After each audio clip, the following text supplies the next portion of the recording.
sultanları. Bu böyle çok oğlu şeydi, aldattı insanları. Çok su itirdi özünü, oğlanlıqda kalmadı. Çok su itirdi özünü, oğlanlıqda kalmadı. Söktü suvaylıq əldən, sultanlıqda kalmadı.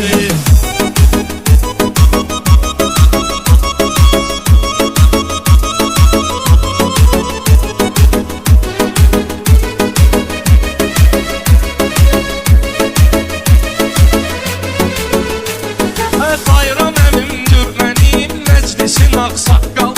O elə bir kişidir ki, var səviyyə sambalı.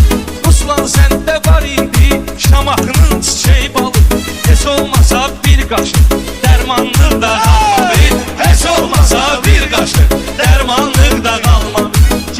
Subaylıq əldən, sultanlıq da qalmadı. Qapımda iç saxladım, hər satana hürnədir. Mənim işim piyadadır, otur başın sürnədir. Danışıq başqa sürəydi, görünüş başqa sürnədir. Şamaxılı mehmanda heç mehmanlıq da qalmadı. Şamaxılı mehmanda heç mehmanlıq da qalmadı. Aylıq etdi əldən, sultanlıq da qalmadı. Getdi subaylıq əldən, sultanlıq da qalmadı. Sultanlıq da qalmadı. Ruslan sən də bilmirəm, nəcür arzu dilək var. İlahidən hamımıza bir imdad bir kömək var. Mehman yetim neynəsin, eşitdi ki çörək var. Düz uçdu Kamçatkaya, bir anlıq da qalmadı. Düz uçdu Kamçatkaya, bir anlıq da qalmadı. Ay belə görürəm ay şair, yaman vurursan çənə.